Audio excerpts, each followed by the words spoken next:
informed with the latest happening near you. From the station that's on your side, News 12, first at 5, continues. Good afternoon. Some big developments in the works for South Augusta. A new neighborhood could go behind the Spirit Point and Timber Ridge neighborhoods off Brown Road. It's one of 4 housing developments in the planning phase for South Augusta. Our Celeste Springer breaks down what the plans look like so far and what it could mean for everyone living nearby. Neighbors who I talked to here along Brown Road tell me traffic is their biggest concern. Most of them have lived in this area for decades and came here to escape the hustle and bustle. The new development is slated to build almost 470 homes.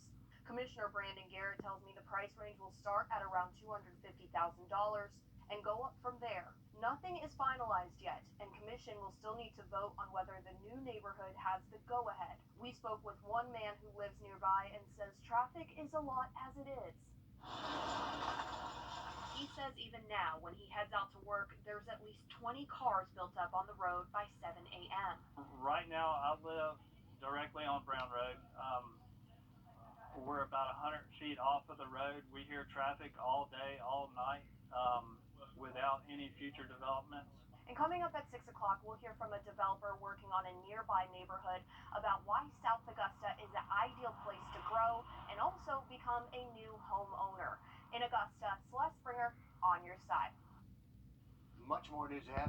There are free meal pickups twice a week through June the 8th. You can pick them up on Tuesdays and Thursdays all summer long. That started at the beginning of this month.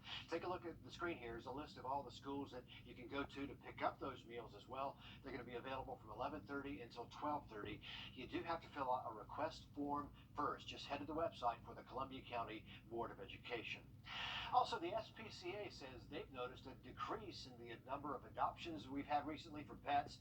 Early on in the pandemic, we were busy adopting. Shelters around the country saw a spike in adoption. So if you're interested in getting a dog or cat, they're hoping you will stop by. 2 Evans siblings with a bond very few in the world will ever know, and his 6-year-old donated bone marrow to save her sister's life. 12-year-old Taylor Brown was diagnosed with a plastic anemia, which means her body basically stopped producing blood, a really rare condition. She needed a bone marrow transplant, and her 6-year-old sister Alexis was a perfect match. They did the procedure a little earlier this month. Now Taylor is waiting for it to work so she can finally leave the hospital. If I really think about everything that just happened between my daughters, I break down because it's that overwhelming to me. Oh man, talk about a sisterly bond. Be sure to catch that full story coming up on News 12 at 6 o'clock. Looking forward to that one. Coming up here, online dating and your vaccination status. The two might sound like a strange pair, but could it be a deal breaker? That story just after the break. Some rain chances for the weekend that could be influenced by a tropical system. We'll have more on that in just about 10 minutes.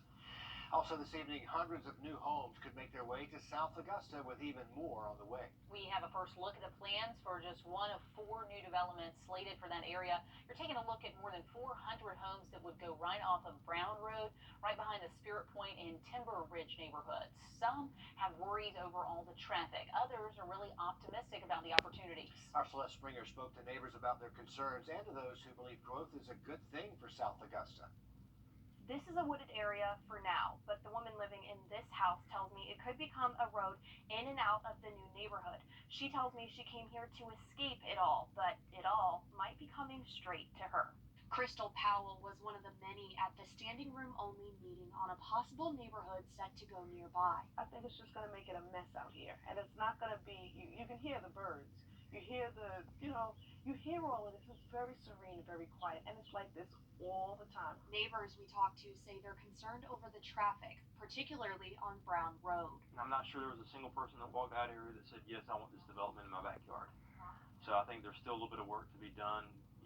If the developer wants this project to happen. We spoke to a developer on a separate, unrelated housing project possibly coming to South Augusta. It's been a part of our county that in the past we feel has been overlooked. Although there's a lot of people that love living down there, there's a lot of great things to living in South Augusta and South Richmond. He says new developments could bring perks to current residents. Bringing these types of residential developments to the area is the first step in bringing the kind of the development by way of restaurant, grocery store, or any other commercial development. And for everyone in South Augusta, Development is happening. and along with it comes a mixed bag of perks and downsides. Plans for the new developments will still need to be voted on by commission. Commissioner Brandon Garrett tells me in terms of the property off Brown Road, they'll likely discuss that first come August. In Augusta, Celeste Springer, on your side. We did reach out to the developer for the Brown Road neighborhood, didn't hear back, but Commissioner Brandon Garrett says the best thing people can do is make their voices heard about what retail and housing developments they want, which ones they don't want. So be a part of that process. A couple of South Carolina men could face Good meal for a good cause. They appreciate that so much. So what would you do for your sibling, a 6-year-old girl from Evans, proving there's nothing more important than family? She is putting her life on the line for her sister. Our Nick Proto introduces us to the Brown family. They're going through a life-changing time, but say it has brought them closer than ever. 12-year-old Taylor Brown is a cross-country runner. When she couldn't make it through a run at gym class, she knew something was wrong. And that's when I texted my mom, I need a doctor's appointment now, please. Taylor felt dizzy and had bruises on her body, but had no idea where they came from. On Easter, doctors diagnosed her with idiopathic aplastic anemia, meaning her body basically doesn't produce enough blood. My voice was breaking, and I said, this isn't going to be an easy fix, is it?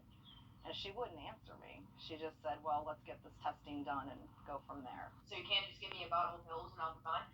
And then I look at my mom and I'm like, she can't just give me a bottle of pills and I'll be fine? Unfortunately for Taylor, she didn't need pills.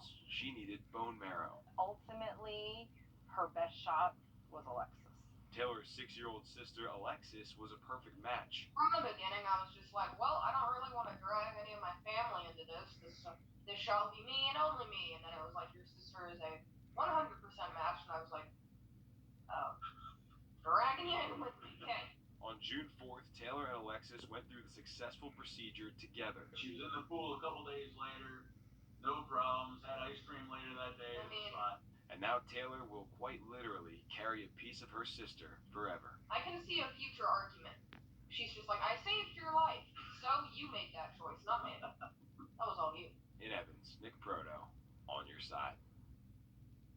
Isn't that great? It is going to make arguments a little tougher. I mean, she has the forever trump card. Yeah, what a sweetheart, though. And she's got spunk, and we love that. Yeah. The family's not been going through this journey alone either. Some friends set up a fun run and a blood drive last weekend. And both Shannon and Jeff say one of their biggest takeaways from all of this has been the importance of blood donations. And they say they will both be regular donors now, especially during the summer. Those blood donations drop. So if you can, I mean, you're helping people like them. And coming out of COVID, the need is really high right now. But yeah, we wish them both the best, Yes. those sisters. Oh, that's such a sweet story. They are bonded in ways that none of us will ever be able to We want understand. Nick to head back in 6 months for a follow-up. We want to see how they're doing. Well, still to come. If you love a good thrift store, now's the time for that shopping spree. We're going to show you some local spots drowning in donations right now. And there's a high chance we'll have our next name drop. 11, and it looks like they're planning to blow it out after last year having to skip. Video there from the before times. So Yes. we remember those times. Well, if you're a fan of a good thrift shop, they say now is the time to buy. As many of us wrap up on that spring cleaning, some of our local thrift stores say they are drowning in donations. Mostly mine. Tradisha Woodard taking us around the community to show you where to shop. As people continue to clean and free up space in their homes, employees at local resource and thrift stores are rolling up their sleeves to sort through the massive spike in donations. We come in here on Mondays, and you're having to sort out all the donations that people dropped off during the weekend and they'll come brought in during the week. Making Ends Meet is a store and resource center for families in need. They say having less shoppers, less volunteers, and a major increase in donations has been bittersweet. Not many people working, and you still got a lot of donations coming, so there's still work to be done. We have always been kind of cramped. As you can see, we're kind of chopped up into different little storefronts. Over at Catholic Social Services thrift store, they say they're seeing an increase as well. It's probably increased 100% over what we would normally get. It's a lot of work. And some days are very frustrating trying to fit it all in and make sure that we put it to good use. She says with so much inventory, they've been able to share their donations. And right now, they're preparing for a big sale to keep the merchandise moving. We determine if we're going to sell it, And if we're not going to sell it, then we give that item away for free. Some local stores in our area say while they're thankful for the increase in donations, they're even more thankful to be able to meet a growing need in our community. We realize that people are giving this to us to be able to help the community. If the families coming here and need stuff, we're glad to donate it to them. The clothing, anything maybe for their children. Tradisha Woodard, on your side. Interesting. This usually happens at the end of the year for tax reasons. You want to get those donations in, but here we are in the middle of the season. Yeah, people spent so long in their homes looking at all the clutter surrounding them, and they've just been shoveling it out. So, yeah, it's good to know, though, that some of these places, if your kids need something, if your family needs something, stop by. You never know. Yeah. They'll just bag it up for you. You never know. If you don't ask. Well, still to come here. Oh, by the way, they're still taking locations over there, donations.